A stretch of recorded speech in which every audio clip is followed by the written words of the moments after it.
विद्यार्थी मित्रांनो नमस्कार. पृथ्वी अकॅडमीमध्ये तुम्हा सगळ्यांचं स्वागत आहे. प्लॅन बी नेमका काय असतो? प्लॅन बी कसा असतो? प्लॅन बी अंमलबजावणीमध्ये कसा आणायचा? प्लॅन बी मला खरंच गरजेचा आहे का? या वेगवेगळ्या प्रश्नांची उत्तरं आपण शोधायचा प्रयत्न करणार आहोत. तुमचे येणारे ईमेल्स यामध्ये दीर्घकाळ कष्ट करून एखादी गोष्ट मिळत नाही. मला या ईमेल्समध्ये स्पर्धा परीक्षेच्या डोमेनच्या बाहेर जाऊनही लोकांनी त्यांच्या आयुष्यातल्या काही निर्णयांच्या बाबतीतही प्रश्न विचारलेले आहेत. यांचा MPSC किंवा UPSC याच्याशी संबंध नाही आहे. ही लोक पालकही आहेत, म्हणजे प्राध्यापक असणाऱ्या व्यक्तींनीही त्यांच्या फील्डमधल्या निर्णयाबद्दलही प्रश्न विचारले, पालकांनी त्यांच्या बाबतीतले प्रश्न विचारले. अगदी आता मी अमुक हे पीक घेतलंय आणि मला आता असं वाटतंय की मी हे करायला पाहिजे, तुमचं काय मत आहे सर? मला थोडंसं सुरुवातीला आश्चर्य वाटलं, पण एक लक्षात घ्या, आपण कुठलंही ध्येय ठेवत असतो तेव्हा ते ध्येय अचीव करणं यासाठी आपली धडपड सुरू असते. स्पर्धा परीक्षा हा आपला मेन डोमेन आहे, तेव्हा त्याच्या अनुषंगानंच आपण हा विचार करतोय. प्लॅन बी हा शब्द आपण खूप वेळा ऐकतो. प्लॅन बी असं म्हणत असताना कुठंतरी प्लॅन ए असतो. म्हणजेच प्लॅन ए आणि प्लॅन बी अशा दोन भिन्न गोष्टी आहेत. आता प्लॅन बी तो काय आहे, प्लॅन बी कसा राबवायचा हे समजून घेत असताना मला स्वतःला प्लॅन ए म्हणजे काय हे आधी थोडंसं क्लिअर असायला पाहिजे. मी ठरवलेलं ध्येय आणि ते ध्येय प्राप्त करण्यासाठी माझं जे नियोजन आहे त्याला मी प्लॅन ए असं म्हणू शकतो. हे माझं मुख्य ध्येय आहे, त्याच्यावर माझं आयुष्य बदलणार आहे. मग स्पर्धा परीक्षांमधनं मी राज्यसेवेतून पद मिळवणं असेल, UPSCमधून पद मिळवणं असेल, कंबाईनमधून पद मिळवणं असेल, और एखादा उद्योजक असेल, व्यावसायिक असेल, त्याचं करिअर करणं असेल, मी असं म्हणेल की करिअरमध्ये मला काय व्हावं वाटतं तो माझा पहिला प्लॅन म्हणजे प्लॅन ए असा आहे. प्लॅन ए असं मी जेव्हा म्हणतो तेव्हा त्या गोष्टीच्या प्रती मी झपाटलेला असतो. माझा जो प्लॅन ए आहे तोच माझी पहिली प्रायोरिटी असते. प्लॅन ए ही अशी गोष्ट आहे जी माझ्या आयुष्यात व्हावी असं मला मनापासून वाटत असतं. प्लॅन ए ही अशी बाब आहे जी करताना मला थकवा येत नाही, मला कंटाळा येत नाही. प्लॅन ए ही अशी एक गोष्ट आहे जिच्यासाठीच माझं आयुष्य मला व्यतीत करायचं आहे हे मला मनापासून वाटत असतं. तेव्हा plan A is my first priority. मी असं म्हणू शकतो का plan A is my first love? असंही म्हणता येऊ शकतं. आपल्याला मनापासून वाटणारी, मनापासून आवडणारी, ज्याच्यावर आपण 100% आपण स्वतःला इन्व्हॉल्व करू शकतो अशी गोष्ट आणि त्यासाठी करावयाचं नियोजन म्हणजे प्लॅन ए. मग ते IAS असेल, IPS, IFS, deputy collector, DYSP, even तुम्ही कंबाईनमधून मिळवता त्यातलं कुठलंही पद. प्लॅन बी हा आपला चर्चेचा जो विषय आहे त्यामध्ये प्लॅन बी म्हणजे नेमकं काय? प्लॅन बी याचे वेगवेगळे अर्थ काढले जातात. एक जनरल कॉमन अर्थ काढला जातो, तो म्हणजे प्लॅन ए जर का फसला, प्लॅन ए जमला नाही तर करावयाची दुसरी कृती किंवा करावयाचं नियोजन. त्यामुळं बऱ्याचदा प्लॅन बी या गोष्टीकडे नेहमीच सेकंडरी, दुय्यम, कमी दर्जाचं या पद्धतीनं बघितलं जातं. आपल्या स्वतःच्याच आयुष्याचे दोन भाग इथं केले जातात. प्लॅन ए म्हणजे सुपिरियर आणि प्लॅन बी म्हणजे तुलनेनं कंपॅरेटिव्हली इन्फिरियर असंही काही जणांचं याच्याविषयी मत आहे. मला असं वाटतं की प्लॅन बी हे इन्फिरियर असत नाही. मी स्वतः प्लॅन बी कडे कसं बघतो? छत्रपती शिवाजी महाराजांचं आयुष्य बारकाईनं जर आपण अभ्यासला असेल, ज्यांनी ज्यांनी त्याचा या अनुषंगानं, यश मिळवणं या अनुषंगानं विचार केला असेल तर तुमच्या असं लक्षात येईल की महाराजांच्या आयुष्यामध्ये प्लॅन बी खूप सारे होते. प्लॅन ए हे स्वराज्य होतं, पण स्वराज्य मिळवणं हा प्लॅन त्यांनी कधीच बाजूला ठेवला नव्हता. पण तो अचीव करत असताना त्यांच्या ज्या छोट्या छोट्या वेगवेगळ्या पद्धतीच्या लढाया चालत असतील, मुत्सद्देगिरी त्यांना करावी लागत होती, तिथं पुन्हा त्यामध्ये A, B हा प्रकार त्यांनी केलेलाच होता. कुठलाही प्रसंग तुम्ही घेऊ शकता. आग्र्याहून सुटका फार फेमस आहे. महाराजांनी त्यात काही कमी नियोजन केलं असेल का? आपल्याला फक्त छोट्या स्टोरीच्या रूपामध्ये हे माहिती आहे. अहो पण त्याच्यामध्ये सुद्धा कितीतरी अडथळे आले महाराजांना. तेव्हा अमुक अडथळा आला तर काय करायचं, तमुक अडथळा आला तर काय करायचं. जेव्हा शाहिस्तेखानाची बोटं तोडली तेव्हा महाराजांनी मी या दिशेला गेलो तर काय होईल, मी सिंहगडच्या दिशेनं गेलो तर काय होईल आणि मी कात्रजच्या दिशेनं गेलो तर काय होईल याचं नियोजन आधीपासून केलेलं होतं आणि आपल्या सहकाऱ्यांना त्या दृष्टिकोनातून त्यांनी तयार करून ठेवलेलं होतं. मोठ्या मोठ्या कॉर्पोरेट कंपन्या देखील त्यांचा जो मेन प्रोडक्ट आहे तो येत असताना अनेक प्लॅन बी समोर आणून ठेवत असतात. प्लॅन बी म्हणजे पर्याय नव्हे हे लक्षात घ्या.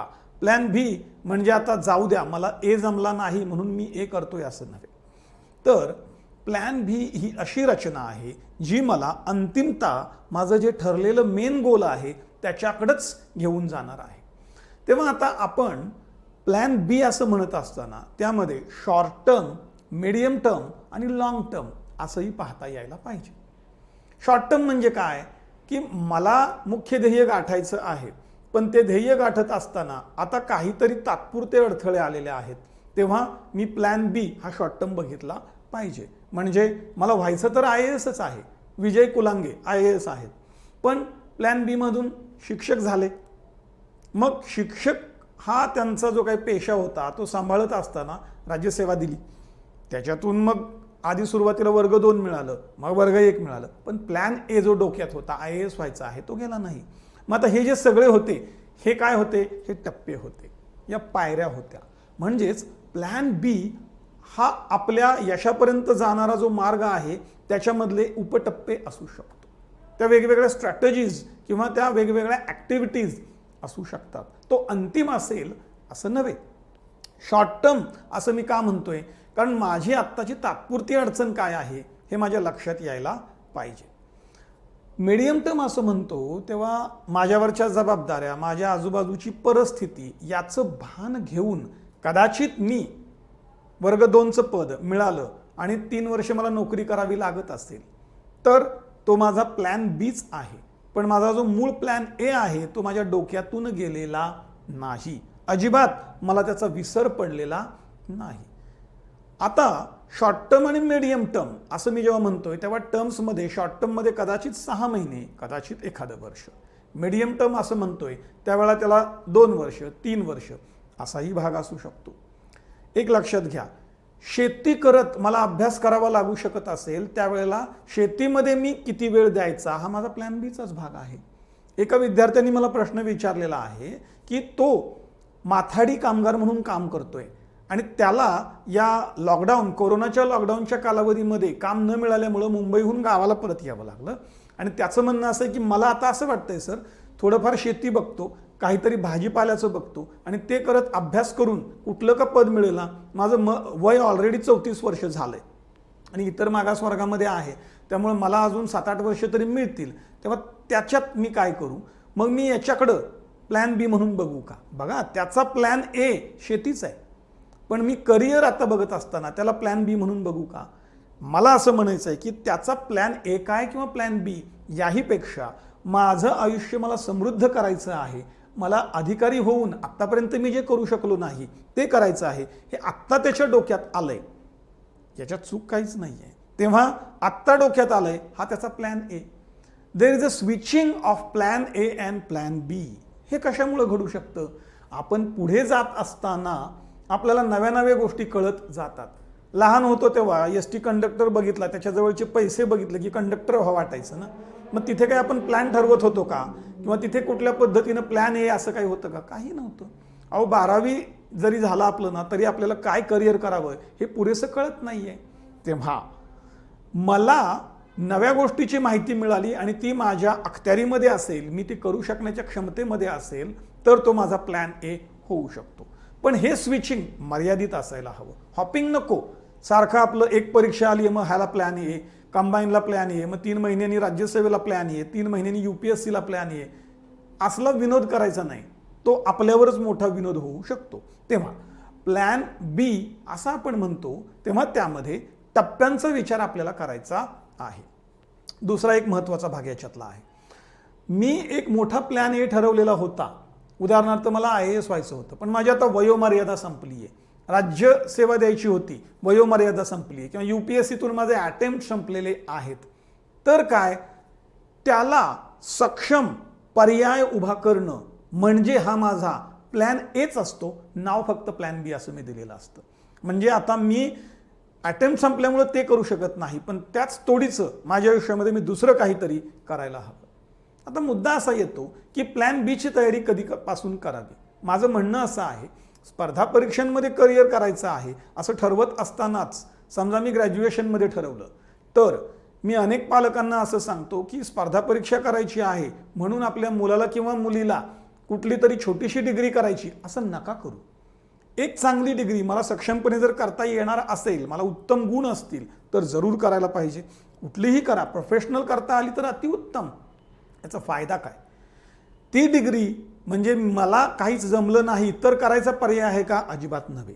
उत्तम डिग्री असेल तर काय, आता कोविडच्या कालावधीमध्ये मला नाव आठवत नाही, पण आसाममध्ये एक IAS आहेत, ते IPS आहेत, आणि ते IPS त्यांच्या जबाबदाऱ्या तर सांभाळतायतच, पण हे असताना 60 पेशंट असणारं एक हॉस्पिटल पण डॉक्टर म्हणून सांभाळतायत. बघा, एमर्जन्सी सिच्युएशनमध्ये, आणि तिथं 6 ICU बेड आहेत, त्यापैकी 2 व्हेंटिलेटरचे बेड आहेत. म्हणजे 6 ऑक्सिजनचे बेड, त्यातले 2 व्हेंटिलेटरचे बेड, आणि MBBS असणारे हे डॉक्टर त्या जबाबदाऱ्या पण सांभाळतायत. त्यांच्या हाताखालच्या कर्मचाऱ्यांचा उत्साह किती वाढला असेल, कॉन्फिडन्स किती वाढला असेल. तुम्ही ज्याच्यामध्ये करिअर केलेलं आहे ती गोष्ट तुम्हाला पुढे उपयोगाला येतेच. पण मला समजा मी आधी एखादी प्रोफेशनल चांगली डिग्री घेतलेली असेल आणि स्पर्धा परीक्षा करताना मला असं वाटलं स्पर्धा परीक्षांमध्ये की आता 4 अटेम्प्ट झाले, 3 अटेम्प्ट झालेत, नाही आहे, त्याच्या आधारावर मी दुसरा मोठ्या पद्धतीनं माझं करिअर उभा करू शकतो. तेव्हा प्लॅन बी ही आधीपासून करायची गोष्ट आहे. खरं सांगू का, प्लॅन एच्या तयारीच्या आधी प्लॅन बीची तयारी माझी चालू झालेली असते. कारण प्लॅन बी हा स्वतंत्र असत नाही, निम्न दर्जाचा असत नाही, कमी दर्जाचा असत नाही, दुय्यम असत नाही. प्लॅन बी हा माझ्या आयुष्याचाच भाग असतो. माझंच आयुष्य मला उभा करत असताना मी ज्याला ए समजतोय त्याला प्रायोरिटी पहिली देतो, एवढंच आहे. पण त्याच्या खाली न दिसणाऱ्या पद्धतीनं अंडर करंट म्हणू आपण, ही माझी तयारी सुरू असते. शेतात वर्षानुवर्षे उत्तम पीक मला जर घ्यायचं असेल तर ऊसाचं एवढं उत्पन्न यावं हा माझा प्लॅन ए असू शकतो. सोयाबीनचं एवढं उत्पन्न यावं माझा हा प्लॅन ए असू शकतो. पण माझा त्यातला प्लॅन बी काय आहे, तर दरवर्षी जमिनीची उत्तम मशागत करणं, नांगरट उत्तम करणं, सेंद्रिय खताचा वापर करणं, जमिनीतले जी पोषक द्रव्य आहेत त्याची तपासणी करून घेणं, त्यानुसार प्रक्रिया करून घेणं. दिस इज माय प्लॅन बी. म्हणजे काय होय, माझा जो मूळ प्लॅन ए आहे त्यालाच हे सगळं सपोर्टिंग आहे. तर मित्रांनो, प्लॅन बी हा फक्त केवळ एक पर्याय असत नाही, तर ते टप्पे असतात. हां, आता मी आधी ठरवलेलं होतं ते मला करताच येणार नसेल तर तो दुसरा माझा करिअरचा वेगळा पर्याय ठरू शकतो. यासाठी आधीपासूनच मला माझं करिअर करत असताना स्पर्धा परीक्षा हे जरी डोक्यात असलं तरी उत्तम डिग्री करता यायला पाहिजे. प्रोफेशनली मी स्ट्रॉंग व्हायला पाहिजे. माझे स्किल्स अतिउत्तम डेव्हलप करता यायला पाहिजेत. म्हणजे मला IAS व्हायचं आहे तेव्हा मी फक्त टेबल खुर्चीतच बसणार, डेप्युटी कलेक्टर व्हायचं आहे नुसती पुस्तकच वाचणार असं नव्हे. तर तुम्हाला चांगली आवड असेल, एखाद्याला कुकिंगची आवड असेल तर ती तशीच डेव्हलप करत ठेवली, चांगला शेफ, आणि याच्यातून प्लॅन बीचा काहीतरी वेगळा मार्ग दिसू शकेल. एखाद्याचं व्यवस्थापन उत्तम असेल. तुम्हाला मी अशी गंमत सांगतो की स्पर्धा परीक्षा करणारा विद्यार्थी 3च वर्ष झालीत आणि हे करत असताना एका कॉलेजचं जे कॅन्टीन होतं ते नाईलाजाने त्याला चालवायला घ्यावं लागलं. आणि पुढे काय झालं, पुढे आता रेस्टॉरंट्स हा बिझनेसमध्ये तो आहे. मी सगळ्यांनीच तसं करा असं मी म्हणत नाही आहे. प्लॅन बी म्हणजे माझ्यातल्या कमतरता ज्या आहेत त्या दूर करणं असं आहे, हे लक्षात घ्या. तेव्हा ए आणि बी हे स्वतंत्र नाही आहेत. माझ्या गरजेनुसार शॉर्ट टर्म का मीडियम टर्म आणि लॉंग टर्म मी जेव्हा म्हणतो तो स्वतंत्र पर्याय असू शकतो. तेव्हा मित्रांनो, आत्ता तुम्ही जे काम करताय ते करत असताना, माझं आयुष्यातलं जे ठरलेलं ध्येय आहे ते मिळवत असताना करिअरच्या दृष्टिकोनातून प्लॅन बी याची क्लॅरिटी असणं गरजेचं आहे. ती तुम्हाला येईल आजच्या डिस्कशनमधनं. तुम्हाला प्लॅन बी म्हणजे काय हे लवकर कळेल असं मला वाटतं आणि तुमचं जे इच्छित ध्येय आहे ते तुम्ही लवकरात लवकर मिळवाल. त्यासाठी तुम्हाला मनापासून शुभेच्छा.